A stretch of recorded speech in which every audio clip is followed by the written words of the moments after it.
ओम शांति। आज प्यारे बाबा ने याद की सब्जेक्ट को शक्तिशाली बनाने की विधि सुनाई है। क्योंकि बाबा हम बच्चों को कहते हैं आपकी याद स्थायी रहनी चाहिए।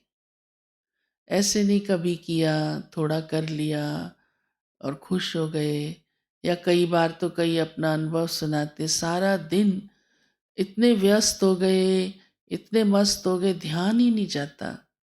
और बाबा चाहते हैं बच्चों की चलते फिरते भी याद बनी रहनी चाहिए, स्थायी माना सदा ही याद रहे।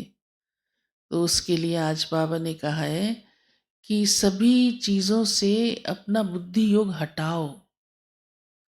क्योंकि देखो, बार बार बुद्धि कहाँ जाती है?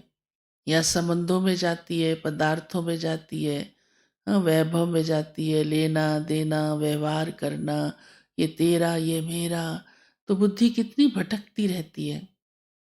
तो उसके लिए बाबा हम बच्चों को कहते हैं सब कुछ ट्रांसफर करो, बाबा की सेवा में लगाओ। भले शरीर को चलाने के लिए सब कुछ अपने साथ रखना भी होता है, परंतु उसमें बुद्धि नहीं जाए। आज बाबा ने इसके लिए भक्ति मार्ग की बात याद दिलाई है। कहते हैं लाठी भी साथ नहीं रखो। लाठी भी क्यों? एक कहानी है, एक राजा था, उसने संन्यास किया, तो उस लोटा और लाठी साथ ली। तो रानी ने कहा ये भी क्यों ले जा रहे हो, इसका भी सहारा क्यों रखा? ये कहानी बनी हुई है। एक राजा था। तो बाबा हम बच्चों को कहते हैं सब कुछ है, लेकिन तुम्हारा बुद्धि योग किसी भी चीज में न जाए, तो उसे स्वाहा कर दो।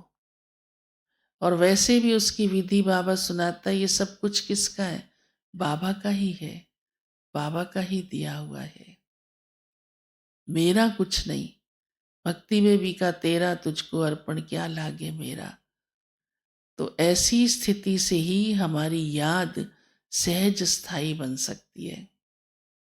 दूसरा बाबा ने आज ज्ञान और योग, ये दो हमारे सब्जेक्ट हैं, दोनों का अपना अपना महत्व है। बाबा ने कहा ज्ञान अलग है, योग अलग है।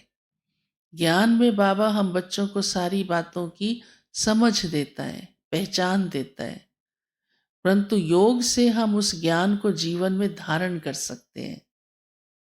क्योंकि योग से बाबा ने कहा आप बच्चों को बाबा से शक्ति मिलती है, करंट मिलती है, इसलिए ये अलग पुरुषार्थ है।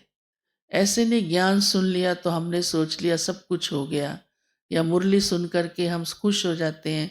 अच्छी बात है, वो तो ज़रूरी है ही है, लेकिन उतने तक हमें सीमित थोड़ा रहना है, क्योंकि मुरली को धारण भी करना है।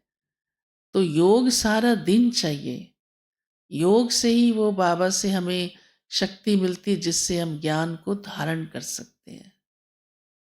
फिर बाबा ने कहा मैं सर्जन हूँ, सबकी बीमारी को दूर करता हूँ। आत्मा को कितनी बीमारियां लगी हुई हैं। स्थूल में भी सर्जन होता है, ऑपरेट करता है, उस रोग को जड़ से निकाल देता है। तो बाबा भी हम बच्चों की आत्मा को ऐसा सतो प्रधान बनाता है। बाबा की याद से हम बनते हैं। तो बाबा कहते हैं मैं तुम्हारा सर्जन भी हूँ। फिर बाबा कहते कोई कोई बच्चे बहुत सेवा करते, मेहनत करते हैं, तो मैं उनको साकाश भी देता हूँ। तुम बच्चे भी कोई भी आत्मा के कल्याण अर्थ उनको मदद करो और उनको साकाश दो। बाबा की याद से ही उनको आप उन शक्ति पहुंचा सकते हो, तो उनकी आत्मा को वो मदद मिल जाती है। तो ये भी एक सेवा है।